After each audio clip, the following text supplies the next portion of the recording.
So the Border Princes. For anyone who doesn't know, this is where every failed noble, exiled level 1 crook and self-declared king in the old world plants a flag on a hill and calls it an empire. Cute, but they soon to be lunch. And look at that, they're trying to resist. Let me show you why that's a terrible life decision, like mine being self-employed for 10 plus years. Look at these alpha males. An ogre is a wall of muscle, fat, and he's always hungry. Every one of them hits like a cannonball and sends units fly across the battlefield. One ogre is a problem, a line of them is caloric death. But, and this is what separates a winning ogre player from a guy making a Reddit post, ogres alone don't work. They're pricey, they're slow, and if something pins them, they get chipped down. That's where my little guys come in. The nobblers. Yeah. This beautiful big nose, not a gobble, gremlins are getting kept around as stuff. Cheap, useless on their own, and that's the entire point. You draw a wall of noblers in front. They hold the enemy in place. Emphasis on hold, not win. And while the enemy is busy stabbing your disposable staff, the fat boys roll in from the side and turn everyone into a smoothie. Now my personal favorite, the Gorgas. These are ogres that came out, let's say wrong, born starving, exiled, dirty like my uncle. Gorgas have stalk, a giant cannibal monster that can just hide. So while the enemy lines up their precious archers and artillery in the back, feeling safe, surprise, dinner's ready. Imagine being the dude holding a crossbow thinking you're safe in the back line. It's funny every single time.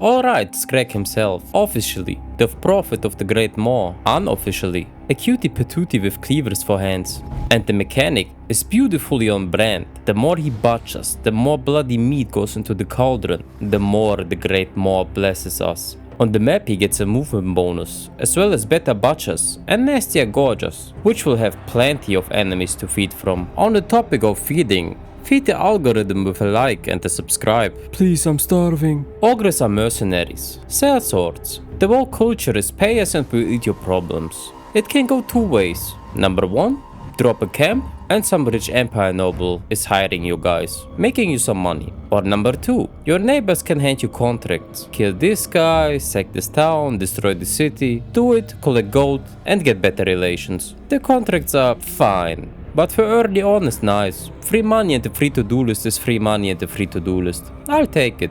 Back to business. We get a little contract from Sylvania, which just means more money and better relations. But now is the time to test Skrag. There's a rogue army nearby. Pirates, but the dangerous kind. Running stuff I have no business fighting this early. Ironbreakers, slayers, organ guns. A lot of anti-large. And my army, a glorified buffet line of starter ogres and big nose guys. On paper this is where the video ends and I save scum. But we don't do this around here. Anti-large only matters if you give it something large to hit. So I don't. I feed them my gnobblers.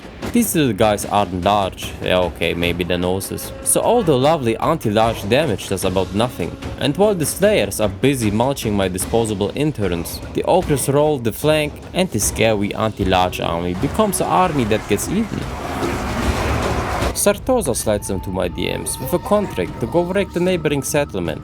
We already on the coast, so we sail over and destroy it. Except now, Sartosa gets greedy and demands a cut of my money. Come on, big dog. I'm a mercenary, not a charity. This starts a war with the Vampire Coast and Aranessa. The Vampire Coast is a gun line. They want to shoot you to bits from range. A problem for most static factions. Not for us. We've got so much mass and health. We just work through the bullets and arrive immediately annoyed. And here's a little bit of lore while we grind them out. You think ogres are dumb? Cannibal mercs?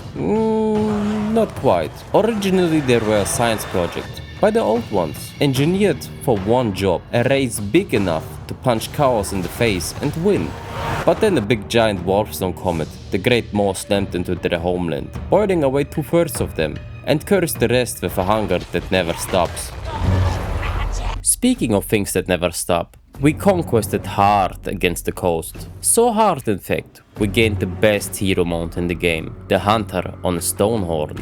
A big chungus. Charge him into a blob and physics just give up. Bodies launched, get trampled, and whatever survives the charged gets stomped into paste on the follow-up. Put your hunter on one and watch the bodies hit the floor. Meanwhile, we drop a fresh camp and start cooking a new army. And look at that, we find Belegar. Belegar's whole dream is reclaiming Carrick 8 Peaks, his ancestral home. Very heroic. Anyway, he's dead and we upgrade Skrag's army to the new standards. And while that's cooking, another rogue army shows up. But it's only an excuse to show you one of my favorite units to use, and I absolutely despise to fight against. Leadbelchers. Lunatics who stuff scrap into a giant cannon and fire it into your face. Infantry, monster, doesn't matter.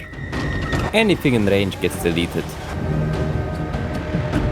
Then we get sidetracked because a contract pops up to take wherever Grom lives, and taking it declares war on the hippies, the tree-hugging, arrow-spamming forest people.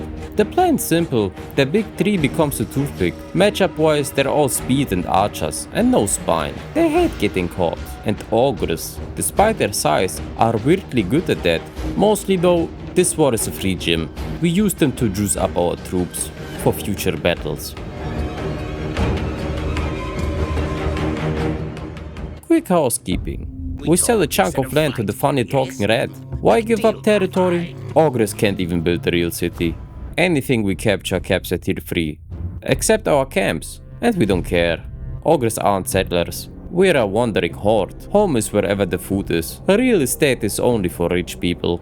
Meanwhile, the paymaster makes the long trip home, and the only road runs through Skarbrand's backyard. Skarbrand is genuinely one of the scariest things in the game. A greater demon of Khorne whose entire deal is rage. Go near him and your units charge every enemy that's near them, whether you like it or not. But if you position right, his range misses your backline, so the Leadbelchers can talk. And the angriest demon alive becomes a very dead demon. Rage does nothing when you're already a fine red mist before you even arrive.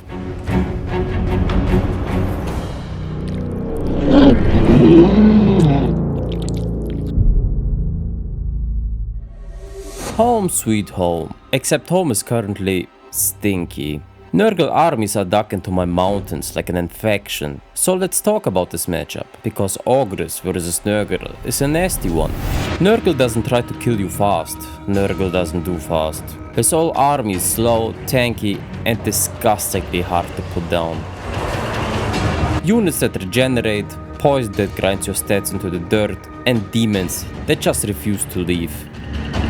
Attrition is Nurgle's home game. The problem for Papa is Ogres don't play attrition. Ogres are the attrition. We don't get tired of hitting things. Hitting things is our entire culture. Every dead demon is meat in the pot. Every battle feeds the maw. And Skrag gets stronger the longer the slaughter runs.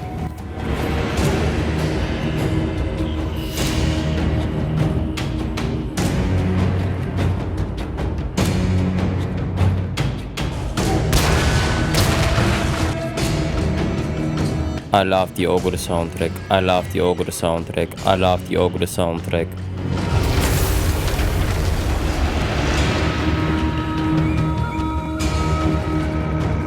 Future off-script Pata here.